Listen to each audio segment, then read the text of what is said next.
নমস্কার বন্ধুরা, blogs with রূপা চ্যানেলে আপনাদের সবাইকে স্বাগত জানিয়ে আজকের রেসিপি শুরু করছি। আজকের রেসিপি 10 টাকার সুজির প্যাকেট দিয়ে দুর্দান্ত নরম স্পঞ্জি একদম তুলতুলে কেক, সেটাই আজকে আপনাদের সাথে শেয়ার করছি। আপনারা দেখুন। এছাড়াও আমি এই কেকটা বানিয়েছি দুইজন রিকোয়েস্টের জন্য। আমাকে অনেক দিন ধরেই রিকোয়েস্ট করছিল যে আন্টি এই রেসিপিটা আরেকবার আপনি দাও। তো তার জন্যই আমি এই রেসিপিটা বানাচ্ছি। তাদের রিকোয়েস্টেই আমি আজকে বানিয়েছি এবং আমার সমস্ত বন্ধুদের জন্যও বানিয়েছি। তোমরা সবাই দেখো, আশা করছি ভালো লাগবে। আর সত্যি ভীষণ সুন্দর হয় এই কেকটা।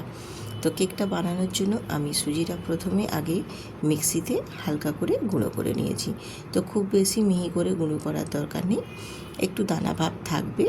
আমি যে তোমাদের দেখিয়ে দিচ্ছি, দেখো একটু দানা দানা ভাব থাকবে, ঠিক সেই মতোই সুজিটা একটু হালকা করে গুঁড়ো করে নেব। আর তার সাথে গুঁড়ো করে নিয়েছি চিনিও। এবারে আমি এখানে দিয়ে দেবো 2টো ডিম। এই সুজির মধ্যে দিয়ে দেবো এখানে 2টো ডিম দেব, কারণ ডিমটা দিলে কিন্তু নরম স্পঞ্জি হবে ডিমটা, মানে কেকটা খুব সুন্দরভাবে। তো 2টো ডিম দিয়ে দিলাম একটু অল্প করে নুনটা দিলে কিন্তু, যেহেতু মিষ্টি কেক একটা বানানো হচ্ছে, নুনটা দিলে কিন্তু স্বাদটা ভীষণ সুন্দর আসে। তো ডিম আর নুন আর সুজিটা একটু ভালোভাবে মিশিয়ে নেব। এরপর এর মধ্যে দিয়ে দেবো আমি গুঁড়ো করে নেওয়া চিনি। এই সমস্ত কিছুকেই বেশ ভালোভাবে একটু হ্যান্ড উইচ দিয়ে মিশিয়ে নেব। তো এই শুকনো উপকরণগুলো একটু মেশাতে অসুবিধা হচ্ছিল, তার জন্য আমি এখানে লিকুইড দুধ ব্যবহার করছি। তো এখানে তোমরা দুধের পরিবর্তে জলও ব্যবহার করতে পারো। তো আমি এখানে দুধটা দিয়েছি, তার কারণ এর দুধটা দিলে কিন্তু এর টেস্টটা আরও সুন্দর আসবে। তো তার জন্যই আমি এখানে 1 বাটি দুধ নিয়েছি। তো 1 বাটি দুধের মধ্যে আমি এখানে হাফ বাটি দুধ দিয়েছি, আর হাফ বাটি দুধ আমি রেখেছি, পরে আমার আবারও লাগবে। তো দিয়ে সমস্ত কিছু বেশ ভালোভাবে ফেটিয়ে নিতে হবে যতক্ষণ না পর্যন্ত এর কালারটা চেঞ্জ হচ্ছে। সব কিছুটাই খুব ভালোভাবে একদম মিক্সড করে নিতে হবে। তো দেখো আমি সমস্তটাই বেশ ভালোভাবে মিক্স করে নিয়েছি, আর কালারটাও বেশ চেঞ্জ হয়ে একদম সাদাটে ভাব হয়ে গেছে। ঠিক এই পর্যায়ে এবারে আমি এখানে দিয়ে দেব সাদা তেল। তো আমি এখানে তেলটা যেই পরিমাণ মতো আমি নিয়েছি সমস্ত কিছু, এখানে আমি 1 কাপের থেকে একটু কম তেল দিয়েছি। তোমরা চাইলে এখানে হাফ কাপও দিতে পারো। তো তেলটা দিয়েও খুব ভালোভাবে ফেটিয়ে নিয়ে মিশিয়ে নেব।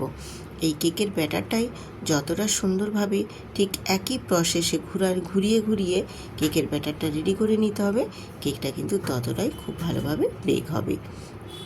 আর নিয়েছি এখানে ময়দা 1 বাটি। যেই বাটির পরিমাপ করে আমি সুজি নিয়েছি, সেই বাটির পরিমাপ করেই আমি এখানে 1 বাটি ময়দা নিয়েছি। ময়দাটাও আমি ওই কেকের ব্যাটারটার মধ্যে দিয়ে বেশ ভালোভাবে মিশিয়ে নেব। তো মিশিয়ে নেওয়ার জন্য আমি এখানে আবারও যে হাফ বাটি দুধ রেখেছিলাম, সেই দুধটা এখানে আমি আবারও অ্যাড করে দিলাম।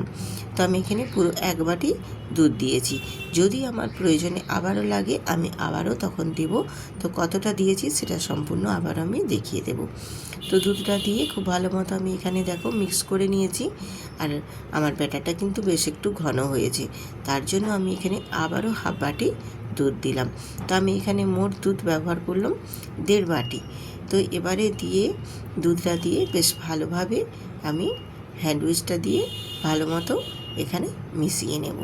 তো ব্যাটারটা দেখো বেশ ভালো মতো একই প্রসেসেই কিন্তু কেকের ব্যাটার ঘুরিয়ে করতে হবে, অন্যদিকে ঘোরানো যাবে না, তাহলে কেকটা ফুলবে খুব সুন্দরভাবে।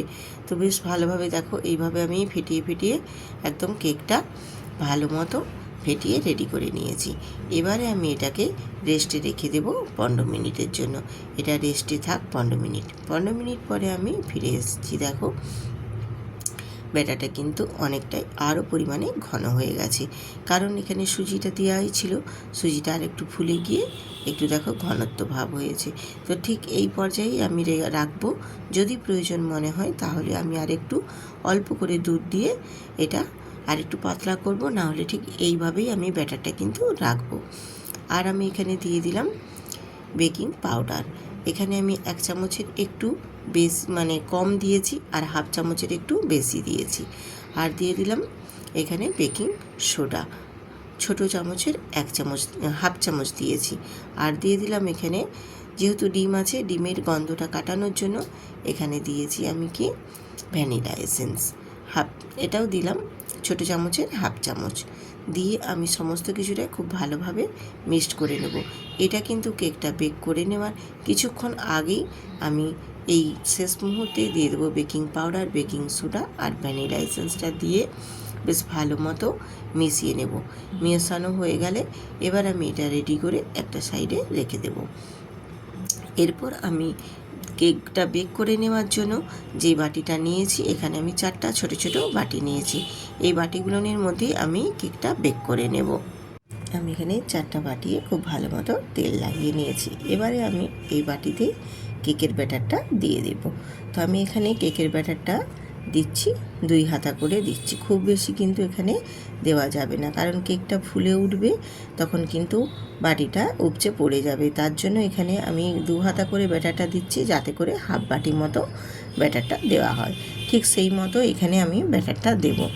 খুব বেশি ব্যাটারটা দেওয়া হয়ে গেলে তখন কেকটা যখন ফুলে যাবে, ফুলে বেক হবে, তখন কিন্তু কেকটা উপর থেকে উপচে পড়ে যাবে, তখন জিনিসটা কিন্তু ভালো হবে না। তার জন্য আমি হাফ বাটি করে কেকের ব্যাটারটা এখানে দেব।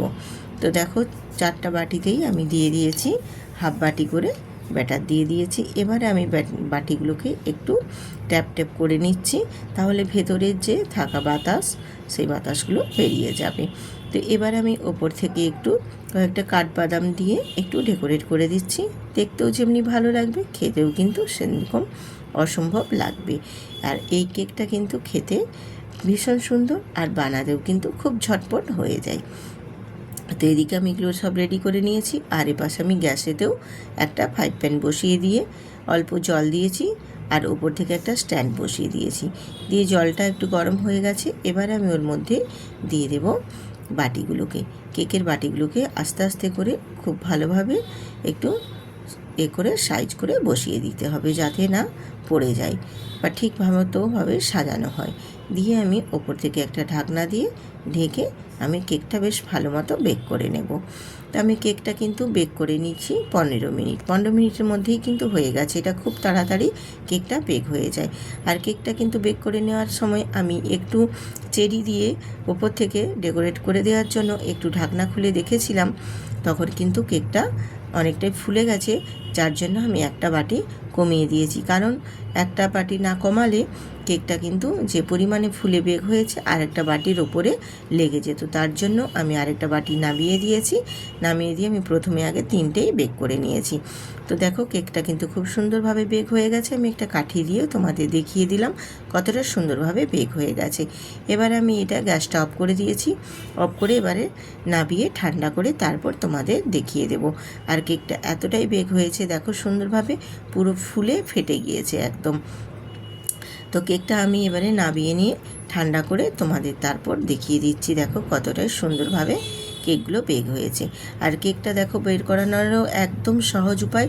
একটু হাত দিয়ে টিপে টিপে সাইডগুলো ছাড়িয়ে নিয়ে তারপর বাটিটা উল্টে দিলেই এত সুন্দরভাবে কেকগুলো বেরিয়ে আসছে। দেখো কি বলবো। আর কেকগুলো দেখতেই যেমনি সুন্দর হয়েছে, মানে কি বলবো, বানানোটা যেন সার্থক হয়েছে। এতটাই সুন্দরভাবে কেকটা বেক হয়েছে। যেমনি একদম স্পঞ্জি নরম হয়েছে, তেমনি দেখতেও সুন্দর হয়েছে। পুরো যেন একদম সেই বলের মতো। যেন আমি তোমাদের সব দিক থেকেই দেখো দেখিয়ে দিচ্ছি কতটা স্পঞ্জি নরমভাবে কেকটা রেডি হয়েছে। কি ভালো লাগছে দেখতে।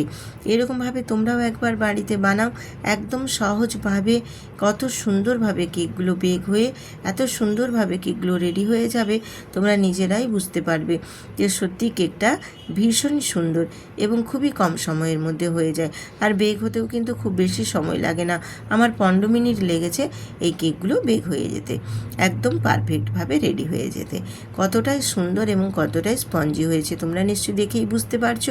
আর আজকের এই কেকটা কতটা সুন্দর হয়েছে তোমাদের কাছে যদি ভালো লাগে, তাহলে তোমরা একটা লাইক দিয়ে বন্ধুদের সাথে শেয়ার করে সুন্দর করে একটা কমেন্ট করে দিও যে দিদিভাই তোমার এই কেকগুলো কিন্তু ভীষণ সুন্দর হয়েছে। যেমনি সুন্দর বানাতে লেগেছিল তেমনি কিন্তু খেতেও ভীষণ সুন্দর লেগেছিল। আর এতটাই ভেতর পর্যন্ত স্পঞ্জি এবং নরম হয়েছে, তোমাদের দেখিয়ে দিচ্ছি। দেখো কতটাই সুন্দর হয়েছে। এইভাবে বাড়িতে বানিয়ে নাও এবং ছোট থেকে বড় সবাই ভীষণ পছন্দ করে খুব আনন্দ করে খেতে পারবে। তো সবাই সুস্থ থাকো, ভালো থাকো। আমি আবারও আসবো আরেকটা নিত্য নতুন রেসিপি নিয়ে তোমাদের মাঝে।